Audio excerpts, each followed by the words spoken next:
let's talk about this game. It is fascinating. I'll set up both of the storylines, of course, for Indiana and Miami. But I'll note, first of all, that Indiana is favored by 8.5 points. This game, I believe the spread opened around 7.5 points. So it's moving more towards an Indiana blowout, which I think makes sense. I mean, this is an Indiana team that is the number 1 seed. They are undefeated.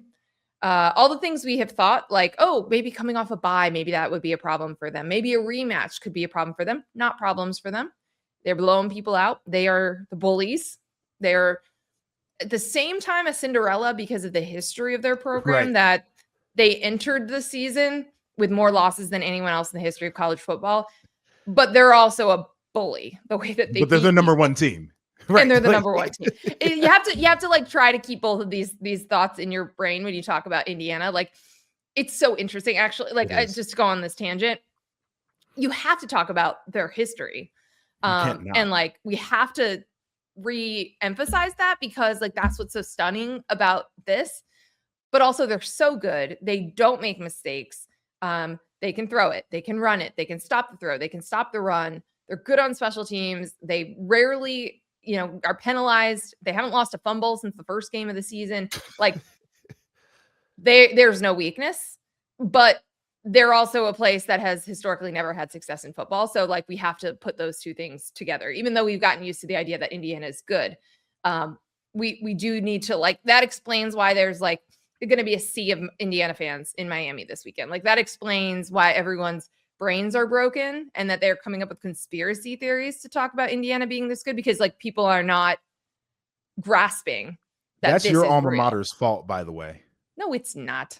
People would have come up with conspiracy theories either way. I know, but since the one was actually true, since we just saw what happened, like it opens the door.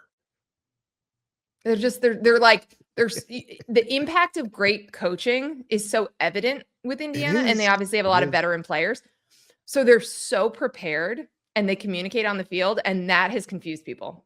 Well, they're also aggressive all the time. I think that matters, specifically on defense. Like, it bothers me when teams kind of back off on the aggression, and Indiana does not have that in their DNA. It's like always go, and their guys are always vertical, and that overwhelming amount of pressure throughout the course of a game just breaks teams. Like, it's a great formula. I credit Barry Odom for this every single time, because I stole it from him, because we had the bucket game and I talked to him that week, and he said, first of all, that he didn't think he'd ever seen a team that was as prepared and played as hard as Indiana. And then he said that they are aggressive, but always under control. And I feel like that is the perfect description of this Indiana team. And yeah, I mean, I think that goes to all the things we're talking about their aggression defensively. The pick six, obviously, right out of the gate against Oregon, it is the prime example of that. They're such an intriguing team, and especially in that there's no obvious weakness to point to when you are talking about keys to a game. And I know we've said that before, but it bears repeating when it's a team like Curt Cignetti was very upset that they had some false starts in the Peach Bowl. It didn't matter that they were winning. The game was under control. He got mad when they had any penalties. Like, their standard is so high that they don't beat themselves. And that's like where I think we have to start for this game, because you're looking at a Miami team that obviously is immensely talented. And you look at these NFL mocks, and like, you're going to see Bain and Messidor and these guys all over them. But they had 10 penalties last time out. That kept Ole Miss in the game. They dropped 4 interceptions. That kept Ole Miss in the game. They cannot do that. Like, if you're looking for like keys to a game and weaknesses, the fact that Miami is capable of that and a sloppiness and not playing a clean game like that, that's where I immediately start for keys to this game.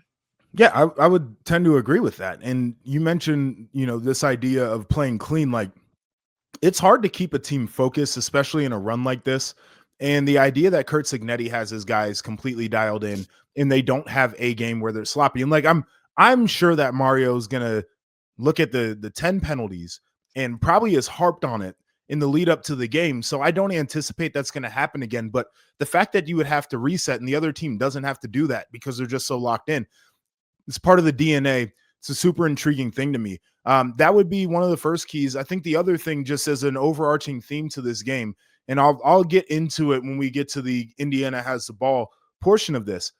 Efficiency to me, I think, is going to be the key. Like, that's the name of the game, because you're looking at a team in Miami that likes to slow it down, but you're also looking at a team in Indiana that likes to slow it down too, right? I think they're maybe 5 and 6 in America in time of possession. It's not that Indiana necessarily plays slow. They're efficient. They maximize drives. They find ways to get the football back. Miami's going to want to play this game slow. And so this idea of whoever has the ball being able to have clean drives that finish in points is going to be important, because I don't know how many drives there are going to be by the end of the game. I think that's a great point, because especially when Indiana is playing well, which is often, they're just really good at piecing together first down after first down after first down and just eating a lot of clock. And I think that that's going to be really important. And we'll get to like key players and stuff. And that's why Mark Fletcher Jr., spoiler, is going to be huge in this as well. But again, the big picture before we get into some of the actual X's and O talk is that you have an Indiana team trying to win its first national championship. Would be the third straight Big Ten team to win a national championship, 3 different teams. The flip side you have is Miami, the last team in as an at-large. Very divisive, very polarizing. We debated them for 6 weeks leading into Selection Sunday, and they make it, and then they beat 2 SEC teams and the defending national champs, Ohio State, to get here. And you've got Miami playing this game at home, the site of their greatest accomplishments. Many of their greatest accomplishments in the history of the Miami Hurricanes program have been at the Orange Bowl. They get a home national championship. Like, I love just in general the paths that these two teams took to get here and what's at stake. Either way, it's going to feel like a changing of the guard or something wildly new and refreshing for the sport, because either it's going to be the U being back and winning a title for the first time in a quarter century, which feels like a really long time there, or Indiana doing the unthinkable in 2 years, turning around, again, a program that started this current season with more losses than anyone else in college football.